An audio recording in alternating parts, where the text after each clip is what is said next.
प्रणाम दोस्तों, स्वागत है आप सभी का मेरे इस YouTube चैनल पर। आज हम बात करेंगे ग्रामर के पार्ट्स ऑफ स्पीच के बारे में, यानी भाषा के भेद। और आज का हमारा विषय है सर्वनाम के आखिरी दो भेद, यानी निश्चयवाचक सर्वनाम और अनिश्चयवाचक सर्वनाम। तो दोस्तों, आपने अभी तक अगर चैनल सब्सक्राइब नहीं किया है तो प्लीज़ चैनल को सब्सक्राइब करें। सर्वनाम, पिछले वीडियो में मैंने आपको बताया पुरुषवाचक सर्वनाम, निजवाचक सर्वनाम, प्रश्नवाचक सर्वनाम, संबंधवाचक सर्वनाम, निश्चयवाचक और अनिश्चयवाचक सर्वनाम। ये सर्वनाम के 6 भेद हैं। पुरुषवाचक के फिर आगे 3 इसकी शाखाएं, उत्तम पुरुष, मध्यम पुरुष और अन्य पुरुष। तो ये सब आपको मैं पिछले अपने दोनों वीडियोज़ में बता चुकी हूँ। आज हम बात करेंगे निश्चयवाचक सर्वनाम और अनिश्चयवाचक सर्वनाम की। तो दोस्तों, 4 सर्वनाम हम बात कर चुके हैं। अब हमारा 5वां सर्वनाम निश्चयवाचक सर्वनाम। आइए देखते हैं इसकी परिभाषा और उदाहरण से स्पष्ट करते हैं। निश्चयवाचक सर्वनाम, जिन सर्वनाम शब्द में से किसी वस्तु, व्यक्ति या स्थान की निश्चितता का बोध होता है तो वे शब्द निश्चयवाचक सर्वनाम कहलाते हैं। सरल शब्दों में समझ लेते हैं। जो सर्वनाम शब्द किसी निश्चित व्यक्ति, वस्तु अथवा घटना की ओर संकेत करते हैं उसे निश्चयवाचक सर्वनाम कहते हैं, जैसे यह, वह आदि। निश्चयवाचक सर्वनाम, तो इसका सीधा सा उदाहरण यह किताब मेरी है, यानी निश्चित है ये बात कि जो यह किताब है वो मेरी है। तो जहाँ निश्चिंता, बात की निश्चितता किसी व्यक्ति की, वस्तु की, स्थान की निश्चिंता का पता होता है, कंफर्म होता है, तो जो उसके बदले में जो शब्द आता है वो निश्चयवाचक सर्वनाम होता है। तो यहाँ पर जो यह शब्द है यह निश्चयवाचक सर्वनाम है। इसका दूसरा एग्जाम्पल देखते हैं। वह मेरी कार है, यानी जो कार है वो मेरी है, ये बात कंफर्म है। वह मेरी कार है, जो कार है इस वस्तु के लिए आया है, कार जो है वो वह कार जो है वो मेरी है, कंफर्म बात है। तो यहाँ पे जो वह है वह निश्चयवाचक सर्वनाम होगा। तो यहाँ एक बात और समझ के आगे बढ़ते हैं। यह किताब मेरी है, यह जो चीज़ हमारे पास होती है, यह किताब मेरी है, ये पेन मेरा है, ये बोर्ड मेरा है। तो जो चीज़ हमारे पास है उसके लिए हम यह शब्द का प्रयोग करते हैं।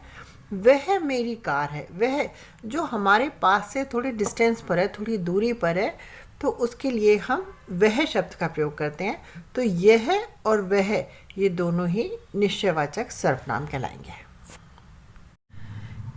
क्योंकि ये बिल्कुल निश्चित है, बात बिल्कुल कंफर्म है कि यह किताब मेरी है, वह मेरी कार है। तो जहाँ बात में निश्चितता पता चलती है, तो जो चीज़ निश्चित है इसका मतलब ये, उसके बदले में जो यहाँ पे शब्द आए हैं, संज्ञा के बदले में जो सर्वनाम आए हैं, तो ये निश्चयवाचक सर्वनाम कहलाएगा। क्लियर? उदाहरण, यह पुस्तक सोने की है। तो यह शब्द जो है वो निश्चय बताता है कि यह जो पुस्तक है वो सोने की है।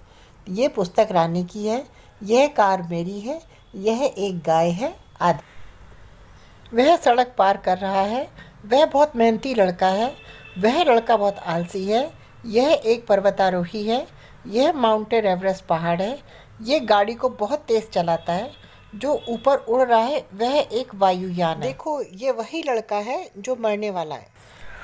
आखिरी सर्वनाम हमारा अनिश्चयवाचक सर्वनाम।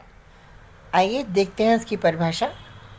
वह शब्द संज्ञा की जगह प्रयुक्त हुआ, लेकिन यह कोई निश्चितता प्रकट नहीं कर पाता, अतः यह शब्द अनिश्चय सर्वनाम की श्रेणी में आता है। जैसे मैं कुछ खाना चाहता हूँ। यहाँ कुछ शब्द जो है वो निश्चित प्रकट नहीं कर रहा है कि क्या खाना चाहता है। द्वार पर कोई खड़ा है, यानी द्वार पर कोई खड़ा है, दिखाई दे रहा है कोई, लेकिन कौन है ये अनिश्चित है। मुझे दूर से कोई आता दिखाई दे रहा है, यानी कोई आता दिखाई दे रहा है, लेकिन कौन है, कोई अनिश्चितता। ये अनिश्चयवाचक को बोर्ड पर समझें। हमारा छठा और आखिरी सर्वनाम अनिश्चयवाचक सर्वनाम। इसमें निश्चितता नहीं होती, मतलब कंफर्म कुछ नहीं होता। जैसे स्वाद में कुछ कमी है। अब स्वाद टेस्ट में कुछ कमी दिख रही है, लेकिन स्वाद में क्या कमी है, कुछ कमी है, नमक कम है, मिर्च कम है, क्या कम है। तो कुछ जो है अनिश्चितता बताता है, स्वाद में कुछ कमी है, तो यह अनिश्चयवाचक सर्वनाम कहलाएगा। क्लियर?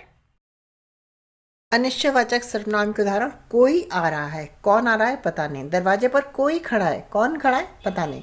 स्वाद में कुछ कमी है, क्या कमी है पता नहीं। तो कोई कुछ सर्वनाम शब्दों में किसी घटना या किसी के होने की प्रतीति हो रही है, किंतु वास्तविकता निश्चित नहीं हो पा रही, अतः ये अनिश्चयवाचक सर्वनाम है। तो दोस्तों, यहाँ पर भाषा व्याकरण के जो भेद हैं, सर्वनाम समाप्त होते हैं। अगले वीडियो में मैं शेयर करूँगी आपके साथ विशेषण।